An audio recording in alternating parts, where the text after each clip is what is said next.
आप सभी को सकट चौथ की हार्दिक शुभकामनाएं। आप सभी के जीवन में भगवान गणेश की कृपा सदैव बनी रहे, ऐसी मेरी शुभकामनाएं हैं। मैं डॉक्टर मनीषा शर्मा आप सबका हृदय से स्वागत करती हूं। आज की इस वीडियो में मैं सकट चौथ की विस्तृत जानकारी दूंगी। सकट चौथ कब मनानी है, यह चतुर्थी तिथि कब शुरू होगी, कब समाप्त होगी, चंद्रमा को अर्घ देने का समय क्या है और आज के दिन हम कुछ ऐसे कार्य कर सकते हैं जिससे भगवान गणेश की हमको कृपा प्राप्त हो सके। तो चलिए अपने इष्ट देव को प्रणाम करते हुए आज की वीडियो का शुभारंभ करते हैं। हिंदू पंचांग के अनुसार प्रत्येक वर्ष माघ माह के कृष्ण पक्ष की चतुर्थी तिथि को सकट चौथ का व्रत रखा जाता है। इस चौथ को कई कई जगह तिलकुट, माघी चतुर्थी, संकष्टी चतुर्थी आदि नामों से जाना जाता है। इस दिन विघ्नहर्ता भगवान गणेश की पूजा और व्रत किया जाता है। महिलाएं अपनी संतान की दीर्घायु और उनके अच्छे स्वास्थ्य के लिए भगवान गणेश के निमित्त इस व्रत को धारण करती हैं। और जो विघ्नहर्ता भगवान गणेश है वो सभी विघ्नों को हरने वाले हैं। संकष्टी चतुर्थी का अर्थ क्या है? देखिए, संकष्टी चतुर्थी का अर्थ है संकटों को हरने वाली चतुर्थी। तो जो भी आज के दिन भगवान गणेश की थोड़ी सी भी पूजा और अर्चना कर लेता है, भगवान गणेश उसके जीवन में सुख, सौभाग्य, आरोग्य सब कुछ प्रदान कर देते हैं। जैसा कि हम सभी जानते हैं कि गणेश चतुर्थी जो होती है वो भगवान गणेश को ही समर्पित है। हर महीने चतुर्थियां तिथि आती हैं, एक कृष्ण पक्ष की और एक शुक्ल पक्ष की। तो देखिए, जो कृष्ण पक्ष की चतुर्थी तिथि होती है उसे हम संकष्टी चतुर्थी कहते हैं और जो शुक्ल पक्ष में चतुर्थी तिथि आती है उसको हम विनायक चतुर्थी व्रत बोलते हैं। इसमें क्या होता है, देखिए, संकष्टी चतुर्थी में हम भगवान गणेश के निमित्त व्रत रखते हैं और रात्रि में चंद्रमा को अर्घ देने के बाद ही अपने व्रत का पारण करते हैं। सकट चौथ का क्या महत्व है? देखिए, ऐसी मान्यता है कि आज के ही दिन भगवान गणेश ने अपने माता पिता की 7 परिक्रमा की और इस तरह से परिक्रमा करके अपनी ज्ञान तथा बुद्धि का परिचय दिया। तो इस दिन जो भी बच्चे अपने माता पिता का सम्मान करते हैं और माताएं अपने बच्चों के लिए जो व्रत रखती हैं, तो भगवान गणेश दोनों को ही अपना आशीर्वाद प्रदान करते हैं। इसलिए सकट चौथ का विशेष महत्व है। भगवान गणेश बुद्धि के दाता हैं। तो आज के दिन सभी महिलाएं, देखिए, कई जगह निर्जला व्रत रखा जाता है और कई जगह पूजा सूर्योदय के बाद हमने पूजा करी और भगवान सूर्य को अर्घ देने के बाद गणेश जी की पूजा करने के बाद व्रत को खोल लिया जाता है। तो जैसा भी आपके घर की परंपरा हो, आप उसी के अनुसार अपने व्रत को रख सकते हैं। चलिए अब जानते हैं कि चतुर्थी तिथि कब शुरू हो रही है। उदया तिथि के अनुसार सकट चौथ का व्रत इस बार 17 जनवरी 2025 को रखा जाएगा। सकट चौथ की चतुर्थी तिथि 17 जनवरी की सुबह 4:06 पर शुरू होगी और तिथि का समापन 18 जनवरी को सुबह 8:30 पर होगा। सकट चौथ के पूजन के लिए पहला मुहूर्त है सुबह 5:27 से लेकर 6:21 तक और दूसरा मुहूर्त सुबह 8:34 से लेकर 9:53 तक का है। अब जानते हैं कि चंद्रमा को अर्घ देने का समय क्या है। देखिए, आज के दिन चंद्रमा का निकलने का जो समय है वो 9 रात्रि के 10 मिनट तक का है। तो आप इस समय चंद्रमा को अर्घ प्रदान करेंगे और इसके बाद अपने व्रत का पारण करेंगे। अब मैं आपको पूजा विधि बताती हूँ। देखिए, सभी व्रत में जैसे कि हम लोग ब्रह्म मुहूर्त में उठते हैं तो जल्दी आपको उठना है सूर्योदय से पहले। इसके बाद आपको स्नान करना है। आज स्नान के जल में आप गंगा जल और तिल का इस्तेमाल करेंगे। इसके बाद भगवान सूर्य को अर्घ प्रदान करेंगे। भगवान सूर्य को अर्घ प्रदान करने से जीवन में सुख, सौभाग्य और आरोग्य प्राप्त होता है। तो भगवान सूर्य को जब अर्घ प्रदान करें उसमें भी आप तिल का इस्तेमाल करें। इसके बाद आप अपने मंदिर में आकर, या तो देखिए, जब अगर आपके पूजा स्थान में जगह है तो वहीं पे आप पूजा कर सकते हैं, नहीं तो आज के दिन आप एक चौकी भी स्थापित कर सकते हैं। चौकी आप सुबह के समय में भी लगा सकते हैं और शाम के समय में भी चौकी लगा सकते हैं। तो आप एक चौकी पर पीला या लाल कपड़ा बिछाइएगा। इसके बाद भगवान गणेश की मूर्ति या तस्वीर जो भी हो आपके पास उसको स्थापित करिएगा। आज के दिन भगवान गणेश की यदि मूर्ति है तो आप उसको स्नान कराएंगे पंचामृत से, स्वच्छ जल से, और उसके बाद यदि तस्वीर है तो आप उसमें गंगा जल के छींटे लगाइएगा। इसके बाद भगवान गणेश की विधिवत पूजा अर्चना करनी है।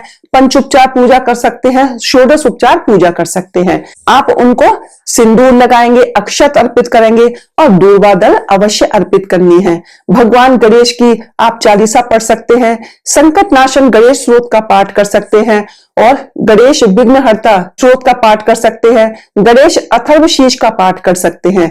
इसके बाद आपको सकट चौथ की कथा अवश्य पढ़नी है। देखिए, हिंदू धर्म में कोई भी व्रत और त्योहार हो उसमें कथा अवश्य होती है और कथा के बिना हमारा व्रत पूर्ण नहीं माना जाता। तो आप कथा को जरूर पढ़िएगा। इसकी कथा मेरे चैनल पर उपलब्ध है, आप वहां से उसको सुन सकते हैं। इसके बाद आरती करनी है और आरती के बाद आपको अपना क्षमा याचना मांगनी है। भगवान के भोग में आप पंच फल रखिएगा, पंच मेवा रखिएगा और तिल के लड्डुओं का भोग लगाइएगा। आज के दिन तिलकुट बनाना घर में बहुत अच्छा माना जाता है, यानी कि तिल और गुड़ को मिलाकर के तिलकुट बनाया जाता है। तो आप इस तरह से भगवान का भोग लगा सकते हैं। शाम की पूजा अनिवार्य है। शाम की पूजा आपको विधिवत भगवान गणेश की करनी है और इसके बाद जब रात्रि में चंद्रमा का निकलने का समय हो उस समय आप चंद्रमा को अर्घ्य प्रदान करेंगे। चंद्रमा को अर्घ्य प्रदान करते समय आप इस मंत्र को बोल सकते हैं। गगन आर्णव माणिक्य चंद्र दाक्षाणी पते ग्रहाणा अर्घ मया दत्तम गणेश प्रतिरूपक। गगन रूपी समुद्र के माणिक चंद्रमा दक्ष कन्या रोहिणी के प्रियतम गणेश के प्रतिबिंब, आप मेरा ये अर्घ्य स्वीकार करें। और इसके बाद भगवान गणेश से अपने घर परिवार की खुशहाली के लिए प्रार्थना करें। यदि आपको ये मंत्र याद नहीं है, आप केवल सोम सोमाय नमः मंत्र को पढ़ते हुए भी भगवान चंद्रमा को अर्घ्य प्रदान कर सकते हैं। चंद्रमा को अर्घ्य प्रदान करने के लिए आपको एक स्टील का या चांदी का लोटा लेना है। उसमें शुद्ध जल भरिएगा, जरा सा गंगा जल डालिएगा, कच्चा दूध लीजिएगा, अक्षत डालना है, मिश्री के दाने डालने हैं, सफेद पुष्प डाल सकते हैं। इस तरह से आप चंद्रमा को अर्घ्य दीजिएगा। इसके बाद आप अपने व्रत का पारण कर सकते हैं। तो चलिए आज जानते हैं कि आप आज के दिन कुछ विशेष कार्य क्या कर सकते हैं जिससे आपको और भी अच्छा फल प्राप्त हो सके। देखिए, ऐसा माना जाता है कि आज के दिन गाय को या हाथी को आप गुड़ खिलाएं तो बहुत ही शुभ फल प्रदान होता है, क्योंकि गाय में 33 कोटि देवी देवता निवास करते हैं। आज आप जब पूजा करें तो पूजा के समय अपनी चौकी पर एक तांबे के लोटे में गंगा जल भरकर उसमें एक सुपारी रख सकते हैं और इस तरह से उस जल को वहीं रखा रहने दें। इससे ऐसा कहा जाता है कि घर में सकारात्मक ऊर्जा आती है। आज के दिन यदि आपको स्वास्थ्य में कोई विशेष परेशानी है या आपके बच्चों का स्वास्थ्य सही नहीं है तो आज के दिन आप भगवान गणेश को एक पान के पत्ते पर स्वास्तिक बनाकर आप उनको प्रदान करिएगा। यदि आपकी नौकरी में कोई बाधा है या किसी भी कार्य में कोई रुकावट आ रही हो तो आज आप एक पान के पत्ते पर 2 हरी इलायची और 2 सुपारी रखिएगा और भगवान गणेश को पूरे श्रद्धा भाव से उनको अर्पित करिएगा। यदि दाम्पत्य जीवन में किसी तरह की कोई परेशानी है, यदि आप दाम्पत्य जीवन को और भी अधिक मधुर बनाना चाहते हैं तो आज आप 2 बेसन के लड्डू, कुछ फल, कुछ मेवा, कुछ अक्षत और तिल रखने हैं और इस तरह की आपको 5 पोटली बनानी है और ये पोटली आप सार्वजनिक मंदिर में जाकर भगवान गणेश के मंत्रों का जाप करते हुए वहां उनको समर्पित कर देंगे। ये बहुत फलदायी है, आप इस कार्य को आज कर सकते हैं। भगवान को सिंदूर आपको अवश्य लगाना है। सिंदूर लगाते समय आप ये मंत्र को बोल सकते हैं। सिंदूरम शोभनम रक्तम सौभाग्यम सुखवर्धनम शुभदम कामदम च एव सिंदूर प्रतिग्रहताम। तो इस तरह से आप उनको सिंदूर अर्पित कर सकते हैं और इसके बाद आप ये सिंदूर अपने मस्तक पर, अपने बच्चों के मस्तक पर भी लगा सकते हैं। देखिए, भगवान गणेश की पूजा करने से जो बुध ग्रह हमारी कुंडली में यदि अशुभ प्रभाव देते हैं तो वो शुभ फल प्रदान करने लगते हैं। आज के दिन आप भगवान गणेश को शमी के पत्तों को भी जरूर अर्पित करिएगा। ऐसा कहा जाता है कि जो भी आज के दिन भगवान गणेश को शमी के पत्र अर्पित करता है, शनि उसको बहुत कृपा करते हैं, शनि उस पर अपनी कृपा बनाए रखते हैं और आज शमी के वृक्ष की भी पूजा करनी चाहिए। भगवान गणेश को आपको अक्षत भी चढ़ाने हैं। देखिए, यदि जब भी आप कोई चीज भगवान को अर्पित कर रहे हैं तो आप उनके मंत्रों का जाप करते हुए अर्पित करिएगा। जैसे इदम अक्षतम ओम गंग गणपतये नमः, है ना। इस तरह से, क्योंकि जो पूजा होती है वह मौन रह के नहीं की जाती, तो आप मंत्रों का जाप लगातार करते रहिएगा। हल्दी की गांठ भी आपको गणेश जी को अर्पित करनी है। आज बच्चों के हाथ से मंदिर में तिल का दान जरूर करवाना चाहिए। आपको आज के दिन दान भी अवश्य करना है। 10 महादान बताए गए हैं, जैसे अन्न का दान, वस्त्र का दान, है ना, तिल का दान, गुड़ का दान, स्वर्ण दान, चांदी का दान, रत्नों का दान, नमक का दान, शक्कर का दान। तो आप इनमें से जो कोई भी दान कर सकते हैं। जिस चीज को भी आपके पास जो चीज उपलब्ध है उसका आप आज के दिन दान करिएगा।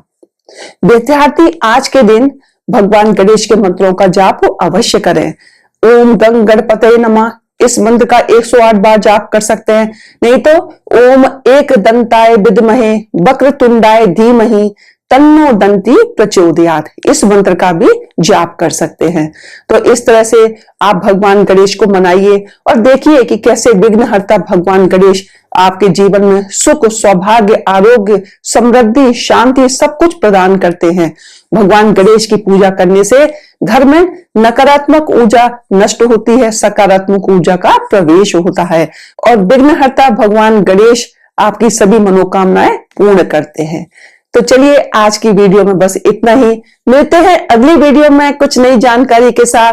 यदि आपको आज की मेरी वीडियो अच्छी लगी हो तो प्लीज मेरी वीडियो को लाइक करें, मेरे चैनल को सब्सक्राइब करें, शेयर करें, बेल आइकन को प्रेस करें ताकि आपको आगे आने वाली वीडियोस का नोटिफिकेशन प्राप्त हो सके।